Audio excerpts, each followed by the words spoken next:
This is Reasonable Doubt with your hosts, Mark Geragos and Adam Carolla. Yeah, get it on. Got to get on a choice, but they're going to mandate. Get it on and welcome to the best hour or so in the universe. It's Reasonable Doubt. I'm Adam Carolla. Mark Hard Out Geragos over there in studio. So we're going to make up for the lack of time today because people don't understand. When I say it's the best hour in the universe or you say it's the best hour, it is. And so we're going to meet up tomorrow, I hope, right? Yeah. What's going on in the world of laws and judgments and suits? You know, it's a very good question because I was thinking today that it's been kind of a slow legal news week. Mm-hmm. The one that I know it's almost like Trump is an embarrassment of riches, but I believe it was the Second Circuit reversed. Gary, I think, has it reversed. You know, he had that case where the woman, Carroll, said that he had raped her. And then he said he denied it when he was president and said she's not my type.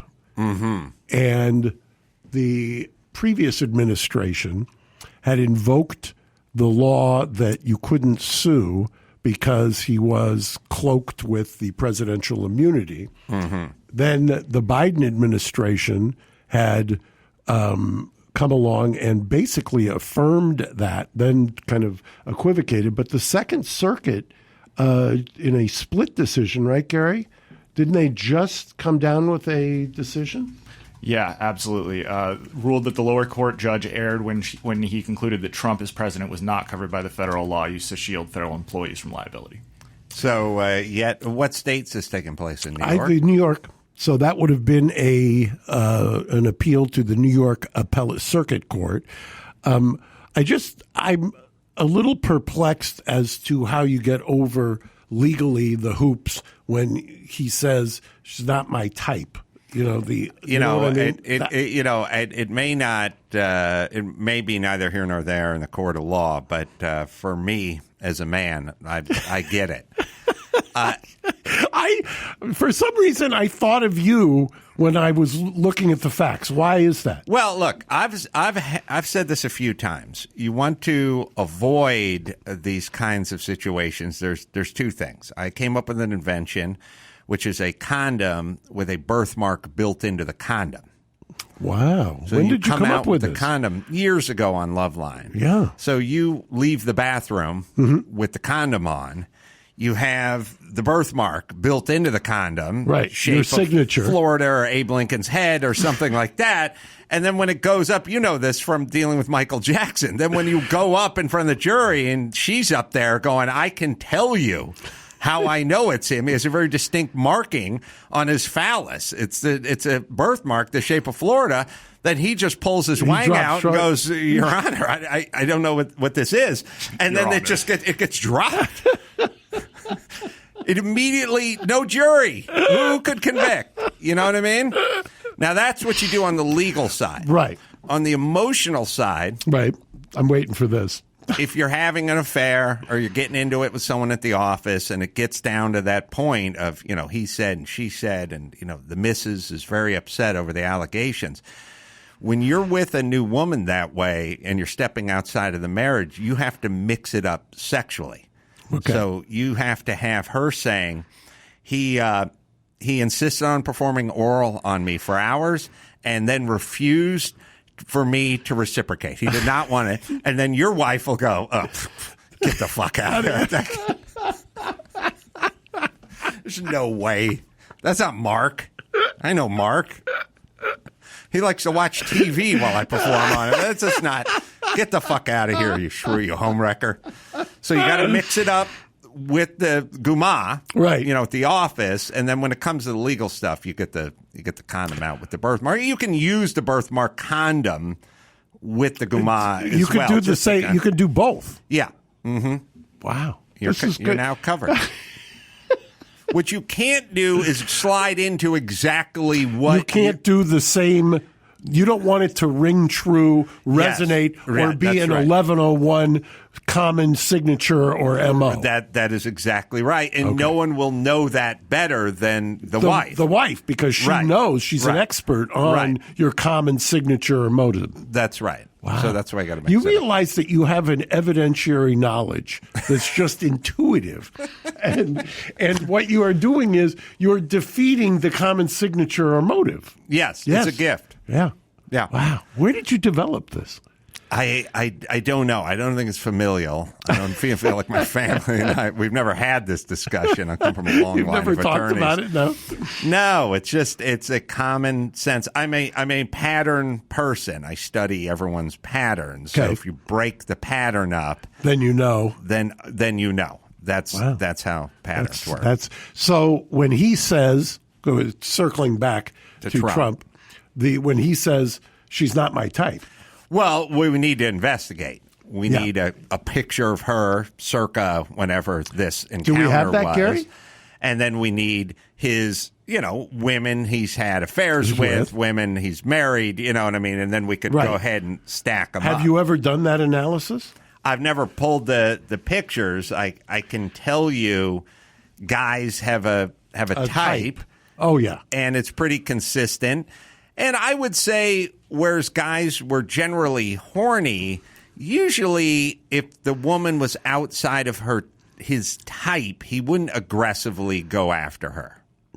So you could blame. So there's even the ability to blame who's the aggressor or identify who's the aggressor.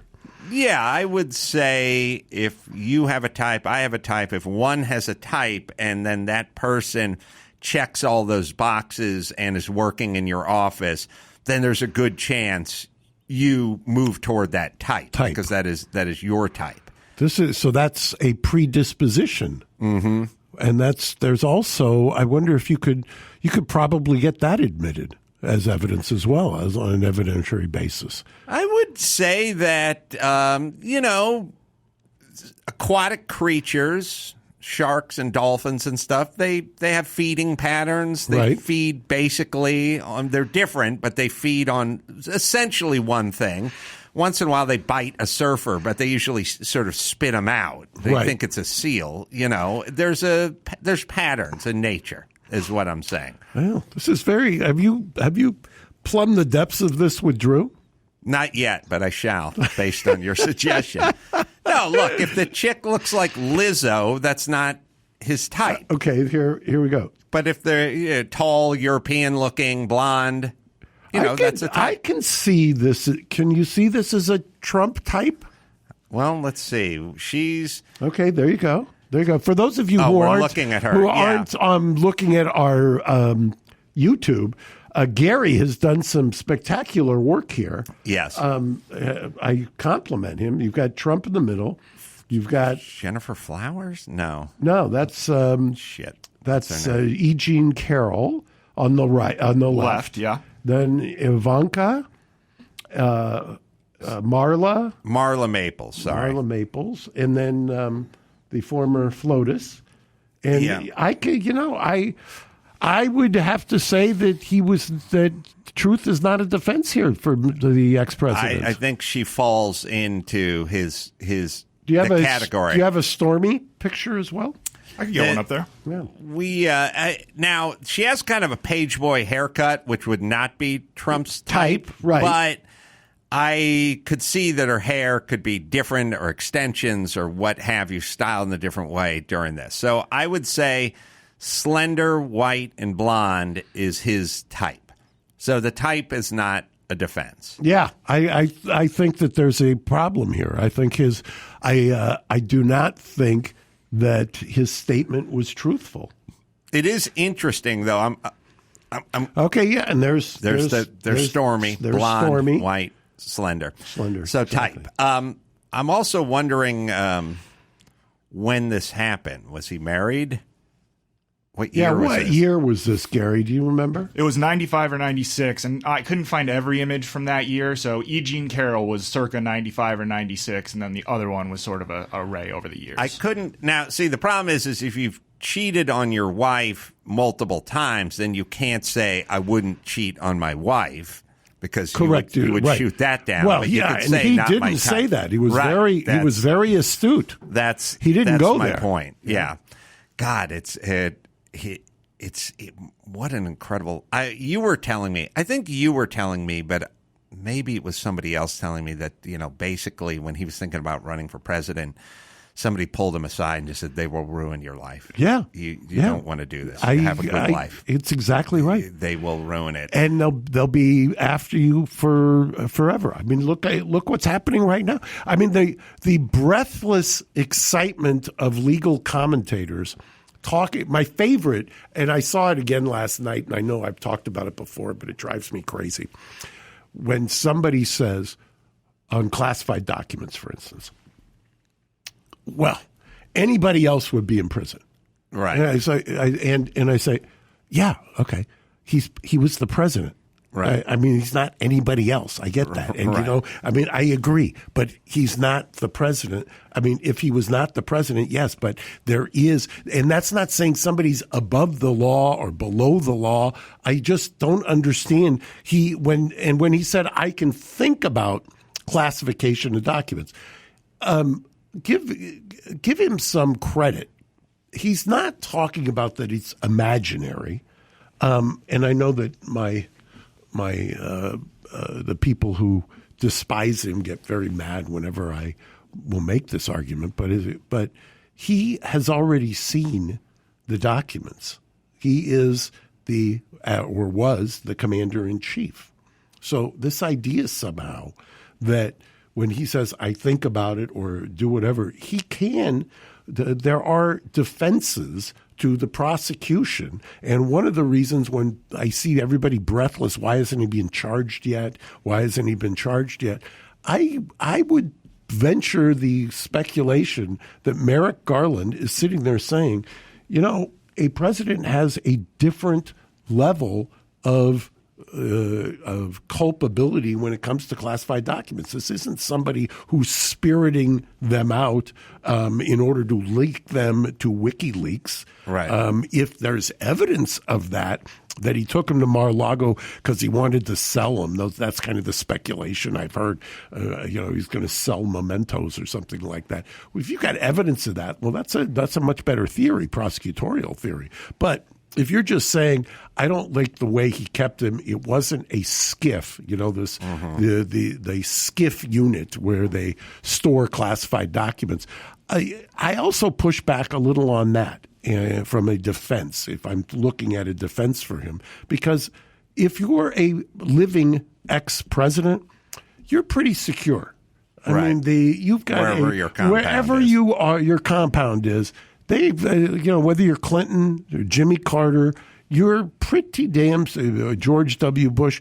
They've got a presence and a security presence that I would venture to say not most other people do. Well, Carter, while he has a high security presence, the real assassin is within. It's the bathtub. He is going to be taken out by his bathtub. And there's no amount of Secret Service that can stop him from slipping in that tub. Commercial. Who does that commercial? With the door? Yeah, with the door. I love it. Right? You know which one I'm talking about, right? Listen, I'm able-bodied, but I look at that commercial and go, why not? Yeah. What am I doing climbing over this fence to get into the tub every other day for? And by the way, I hate to say it, but it's the falls that always take them out. Mm-hmm. Always take them out. And yeah, I had some sort of joke that I said, Biden's out of control. Someone's got to put him in the bathroom, slam the door, and lock him in his tub.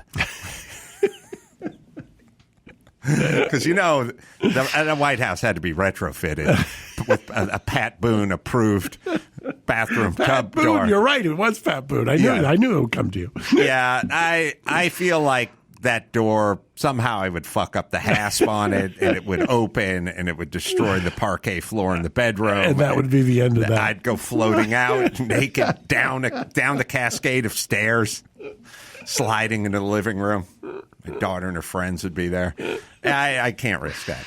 All right, so Trump, lots of legal exposure, but he seems to avoid it. I mean, he ends up landing on his feet. I don't know if that's him. I don't know if that's 9 lives legally for him, or he has great representation, or they're just bringing a lot of cases that just don't have enough teeth. There's not enough there. If you're going to, look, I could be acquitted of murder 30 times if you brought false murder charges to me and they'd go, Carolla wins every case. Well, I would if there wasn't a case. I would win. But that's not how the legal system works. But with Trump, they're motivated. So he is going to escape harm a lot of the time because a lot of the stuff they're trying to do doesn't seem to have enough legal meat on the bone. But you want to talk FBI? What do you want to talk? Well, Gary's got this other case that's here locally, which we've been following, where the FBI got sued. There was a search warrant that was executed on a private vault company. And apparently, at the time when they seized it, got quite a bit of publicity. And part of what has come afterwards is there's been a class action lawsuit on behalf of the people who use the private vault. Now, to put a finer point on Mark's thing, they seized $86 million. Wow, the FBI did. Yeah. They over cash? In cash, and I at least in cash, and there were probably other things in there as well. They made it's now coming out through the depositions from the lawyers, representing the box holders, that they made the decision before they went in there that if they found anything more than $5,000, they were keeping everything in the box. Wow, so like a safe deposit box. Yeah. Part of what I found interesting in the affidavit, they said something to the effect that if anybody's using a private vault not at a bank, that was suspect. It would be irrational for anyone who wasn't a lawbreaker to entrust the store with assets that a bank could better safeguard. But that's still no admission of guilt. Yeah, and then use that to do the forfeiture. That's what the problem is, apparently now, is that they're admitting that they had the idea of forfeiture and didn't disclose it at the time. Do I have that right, Well, Gary? I mean, couldn't you Correct. make the same argument if you had $6,000 in your mattress? Right. It must be ill-gotten gain, otherwise you'd have it down at the Washington Mutual. Exactly. But you go, I choose to keep it here. Right, because I maybe don't trust the bank. Right? This is what I choose. I mean, the burden isn't what's going on in my head. The burden is you have to prove I made the $6,000 illegally. Right, because otherwise, the mere presence of the cash, unless you're leaving the country, because there's a separate law for that if it's over $10,000. Quote, only those who wish to hide their wealth from the DEA, IRS, or creditors would rent a box anonymously at U.S. private vaults. That's from an FBI agent. What do you think of that? I think because this is another story that I thought of you. All right, here's what I think. General government overreach is going bazonkers right now. They're raiding FBI's raiding everyone's home. They just raided some pro-life guy who was down protesting in front of an abortion clinic or something. They just busted into his house. I mean, there's a lot of weaponization of DOJ and FBI. There's a lot of overreach. I mean, look no further than COVID.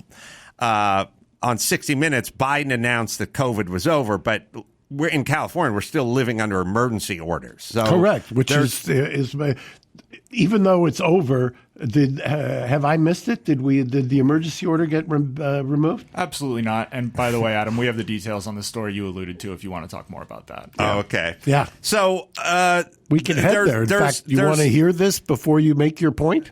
Yeah, there's horrendous government overreach going on right now, which I'm pushing back against because I would like to not have the government involved of whether I go to the beach or not, or whether one of my friends from high school gets their outdoor dining closed down. Like, I don't like it. It's a bad trend in general.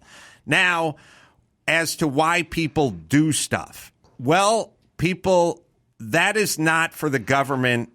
The government is not allowed to read into, you have a radar detector on your car. You must be speeding. Am I speeding now?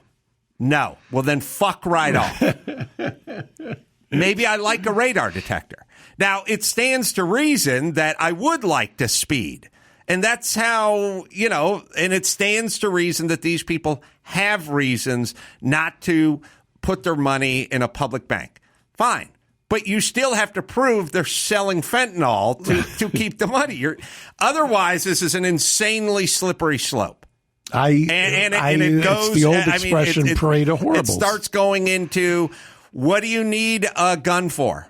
Home protection. Well, also to rob a bank, we think. Okay, well, if that's the land we're living in, then how do I protect myself from you guys? Well, and then Gary will tell you about this story because... And by the way, I'm sorry, I'm very consistent on this.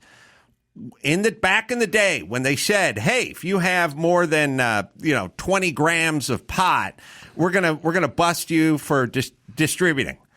I said, you have to catch me distributing. Maybe I like a lot of pot. I can't tell you. It drives me nuts. Like, how intent to distribute? Yeah. Find me selling it. Early in my career, we used to have so many preliminary hearings where the felony charged was possession with intent to sell. And they would put a cop up there, and the cop would act as an expert. And the expert was, well, it was bagged separately, meaning there was a couple of dime bags. He had a scale in the house, and therefore it was possession with intent to sell. When they pulled over the North Hollywood bank robbers, I know you're in love with the mom. She's a dear friend. I see her at the Christmas party every year. They found a trunk full of guns and police scanners and banana clips and body armor, and the answer was throw these people in jail and throw away the key. And the answer is they haven't robbed a bank. We didn't catch them robbing a bank. We caught them driving a car in Eagle Rock, right, with shit in it that looked like they wanted to rob a bank. But the way the law works is we have to catch them robbing the bank. Well, why doesn't that apply to weed? I have never understood it, but there was kind of a mania in California, of all places, about weed years ago. I mean, now it's the opposite, but you remember. Well, my thing with the government is you go, well, so what's wrong with this, and then what's wrong with that? What's wrong with it is it never ends. It keeps going, and at some point, the government, who you wanted to be in charge of, making the trains run on time, has now become very involved with your life. That's what I push back against. But you have the story. I'll do the spot. Then we can do. We talking about the FBI story with the Unless you want to go over the details of the North Hollywood thing again, because it is just insane. Well, I forget every time we go back to it. Well, the North Hollywood shootout guys, blah blah blah, sort of inspired by the movie Heat. Lots of barbiturates and body armor and guns with mega clips on it, and just sort of standing out in the open and firing at LAPD, who are undergunned. They had service revolvers, and these guys had M16s or AK-47 or Kalashnikovs. It was or whatever. The wildest thing. The cops at some point had to break into the B&B gun store in North Hollywood, and I lived in that area as a youth, sadly. So I can tell you, from the bank to the B&B gun store was a couple of mile drive. It wasn't across the street. It was, you had to go in there. They had to break down the big iron gate thing. They had to break into the place and get rifles and ammunition and come back. Guys were pinned behind their cars. Do you remember there was, I believe it was the news footage from the helicopter. Yeah. Which was insane. Yeah. They were shooting at the helicopter. Yeah. The guys were very casual. They just stood there in front of the bank. They walked to their car. They got in the car. They started driving away. One guy got shot, sort of creeping around the neighborhood in North Hollywood, but it looks like he probably killed himself when he knew he was pinned. The other guy was wounded and bleeding out, and the cops had him. The cops were in a non-tactical posture when the guy was sort of bleeding out. I think the cops were in no mood to rush this guy to Cedars to save his life. It reminded me, I thought about this the other day because I was reading about Steve Yagman, who I've not seen in many, many years, who was their lawyer, the family's lawyer. He actually, I believe, Gary can find the article, hopefully I'm remembering this right, he actually sued on behalf of the one gentleman who did not get aid. Yes. And that was back in the day where you could say to a jury, I just want you to award $1 to show that this was not appropriate. And then he would submit, you could submit, a lawyer could, under the 1983 provisions, your attorney's fees, which could be astronomical. Oh, so he could get paid. Yeah. Oh, ruse, scam. Rip. well, Steve in his day was amazingly brave in terms of the once he got the take. Settlement of $1. Yeah. Oh, you get that too. Then we could submit paid. The stuff. Right. Yeah. So but he was a one-man wrecking crew. The nuts and the bolts of it were this guy was bleeding out on the ground. The cops were kind of standing around him by the front of the hood of the cop car. It was captured from a news helicopter. They were smoking cigarettes. Didn't help. The cops, they set up a perimeter, and they wouldn't let the ambulance into the perimeter. So obviously he couldn't get help, thus he bled out. Obviously the cops' state of mind is this fucker shot 1,300 rounds at us. We're not in any hurry to get him in the back of the ambulance. And so they set up a perimeter. Now what the cops said is they thought there was a third guy. And that then gave them rationale to have the perimeter not let the ambulance in because they thought there was a third guy at large. Although they didn't. Do you buy that? No, they didn't. Yeah. They didn't think that because they had two guys standing out there for 20 minutes shooting at him. There's never. And Gary says the counter argument to that is if they're smoking a cigarette. Yeah. Look, fog of war is a perfectly good argument. Fine. That's perfectly feasible. There could have been a third guy running around this neighborhood where we can't roll a non-police vehicle in here and blah, blah, blah. But it was belied by you guys smoking and leaning against the car out in the middle of the street in the open. That is far from a tactical alert of a third perpetrator rolling around here with a rifle. So they also apparently specifically said when they called for the ambulance, we have no citizens or officers down, only a suspect. Mm-hmm. Which was seen as derogatory. So they were doing what they're doing, and then the case is pretty easy if you're willing to be the second most hated attorney in Los Angeles. Mark claims that mantle. But you can always place. You can always get the silver. Right. Go for the silver. I've retired. I've gone to the Hall of Fame of. But get the silver. If you want to go for the silver, then you can just get up there and go, look, regardless of what this guy did, that's not what we're trying here. The thing is are these cops judge and jury and executioner? And the answer is no. And look, maybe the guy fell off a bicycle and was bleeding out, and one of the cops said, "This guy bullied me in high school. Let him bleed out." Whatever happened before this is neither here nor there. And what the duty is of these officers at this point, which is whether he's Citizen of the Year or the worst man ever born, your job is to get the ambulance there, and then he'll have his day in court. And I always thought that one of the arguments that was persuasive on that was, why do you impose, for instance, on lawyers, this duty that do you believe they're guilty or do you believe they're innocent? Right.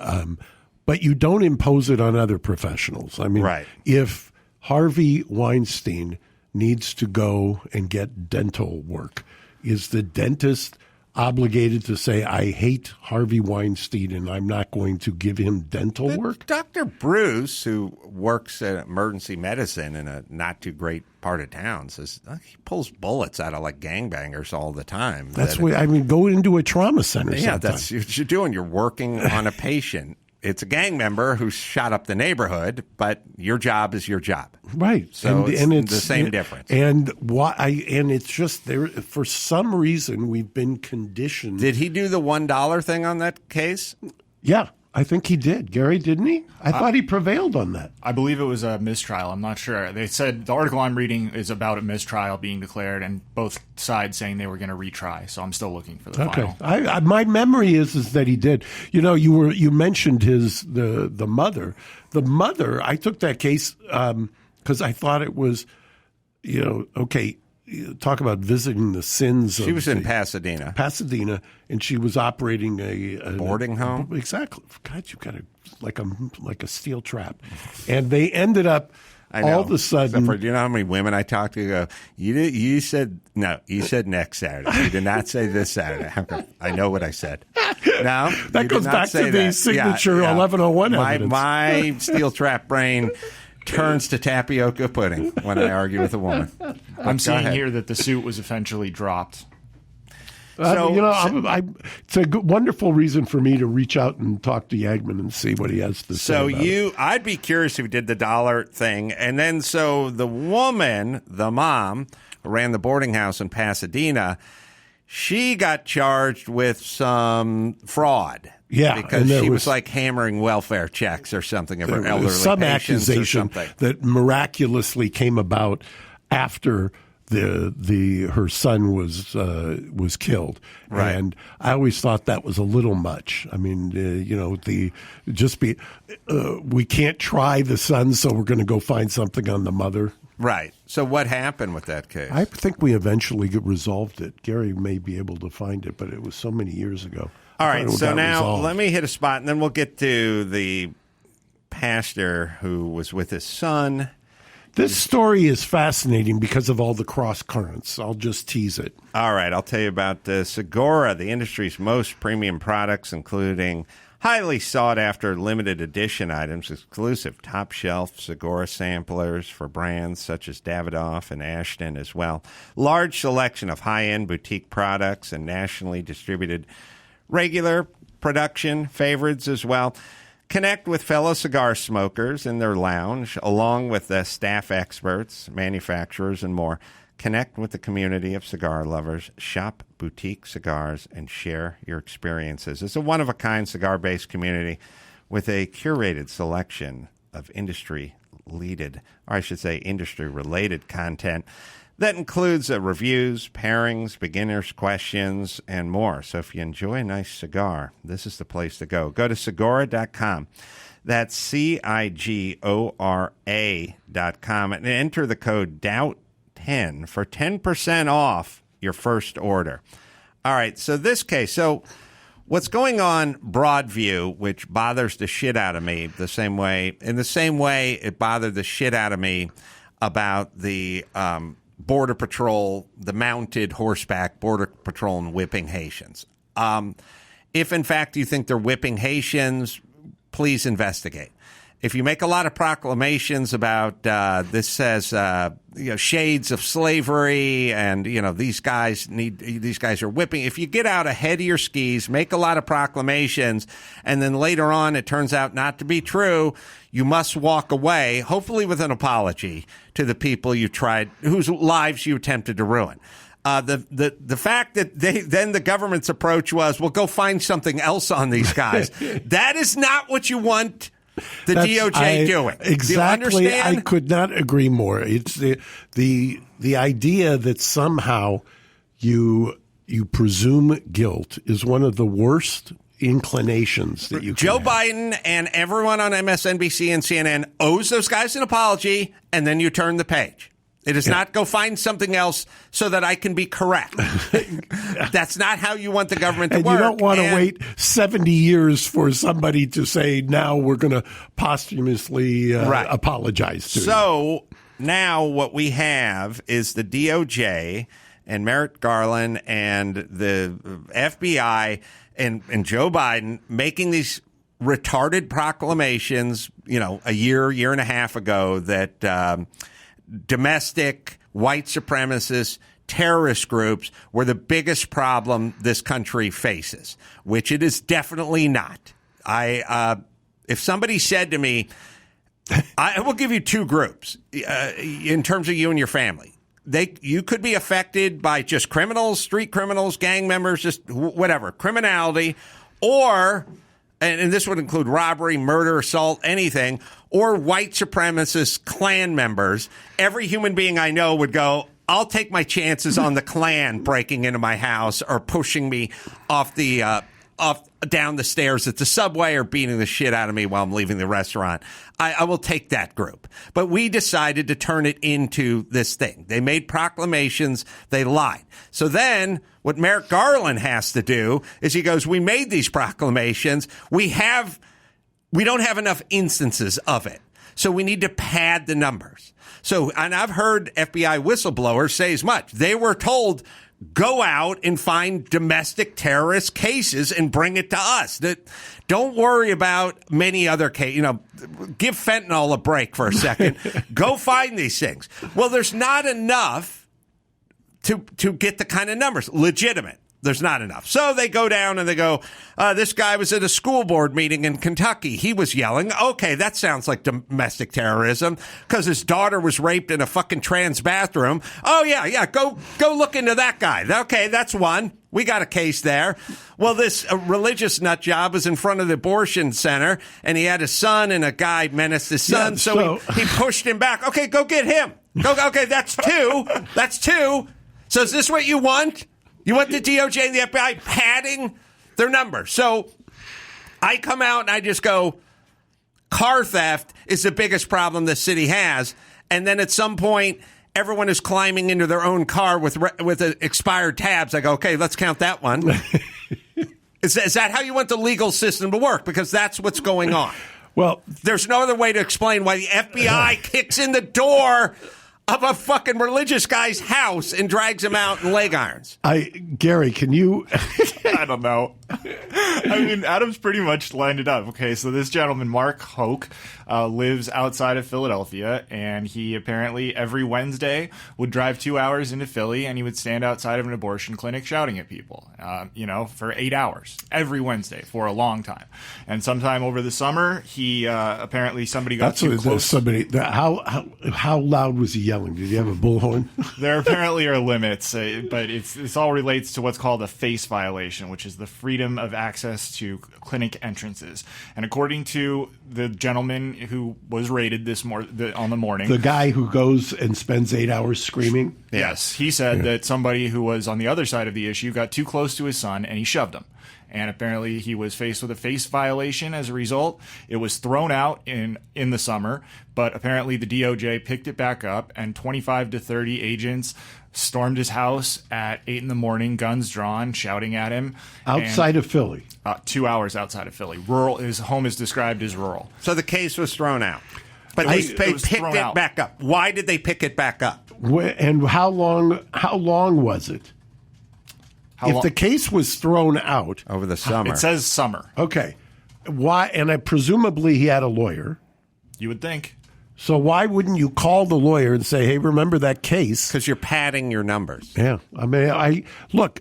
Is this something the FBI needs to get involved in? And by the way, if yelling at the top of your lungs is a problem, they need to come to Lebanon Alley right there because the behind engine company, because I got nothing but guys screaming at the top of their lungs in fentanyl fueled fury. They firebombed, many an abortion alternate clinic. Come in, let us try to talk you out of the abortion. Many of those have been firebombed. FBI on it? I'm not heard any of those people brought to justice. They're raiding people's homes who disagree with the administration, and they're fucking padding their numbers. 30 FBI agents showing up. A guy got in a shouting match out front of a clinic when the case was dropped. Is there any other explanation for this? And the whistleblowers are saying, yes, this is what they're told to do. They're told to pad the numbers. It's also being described as a SWAT team. Yeah. Really? An FBI SWAT team. And it was FBI. Yes, everyone says, call the lawyer, tell the lawyer we'd like this guy to show up on Monday. Right. You were there. Obviously, I would assume he went to court at one point. Or go wait for him on Wednesday. All right. That's what he's screaming. He's coming to Philly. And then the fucking Yentas on The View do this thing where they go, hey, if the FBI raided his house, he had to do something. Right? Don't tell me about what has happened to my side of the aisle when it comes to the presumption of innocence. Is there any other reason other than sort of weaponizing the FBI to pad the numbers of the ridiculous statements about this? So you understand this will be counted as domestic terrorism, and thus we can get a little bit closer to our proclamation of this is the biggest problem facing this country. You were using the two alternatives. I can think of probably 4 other alternatives that I consider to be a major problem in this country. Right? Can't you? In terms of crime? Yeah, sure. I mean, it's mind-boggling. Anyway, guess what? You want a bundle? Geico. We spelled it correctly, right? I mean, GEICO. Do you own or rent your home? Sure you do. Can be hard work. You know what's easy? Bundling policies with Geico. Geico makes it easy to bundle your homeowners or renters insurance along with your auto policy. It's a good thing, too, because you already have so much to do around your home, right? Go to Geico, GEICO.com, get a quote, see how much you could save. It's Geico easy. Visit geico.com today. That's GEICO.com. I do have a heart out today, but hopefully when I look at my phone, it'll be a resolution of a case that we have talked about endlessly. And I've got to go and deal with that. And Tinhorn Flats? No. Tinhorn Flats we're going to go to trial on. But another case. Oh, resolution. Resolution of. And I'll tease it, and then maybe tomorrow we'll talk about it when you and I have some quality time together, like this quality time. But it's the Shaver case. In Arizona. Daniel Shaver. Yeah. Oh, very good. Yeah. I'll be very interested in that. Yeah. All right. You can go to AdamCarolla.com for all the live shows coming up at Hollywood Improv, October 19th. I'll be up there with a bunch of comedian friends of mine, and I'm all over the country. So go to AdamCarolla.com. Get my new book, Everything Reminds Me of Something. How come we don't have it out here? I think we moved it. I don't know. I mean, everything's getting moved around here. What do you got, Mark? I got stop by. I'm going to give Jake a plug because they're doing great over at Dirty Taco in Grand Central. I saw Drew's wife posted something. She ran through there. I don't know. Drew couldn't be bothered to go. I'll give him some grief about that. You just send Susan to go see Jake and get some. Her. Yeah. Put her on a run. All right. You fly, I'll buy. Okay. Until next time, it's Adam Carolla for Mark Geragos saying Mahala. Thanks for listening to Reasonable Doubt. Tune in next Saturday for an all-new episode.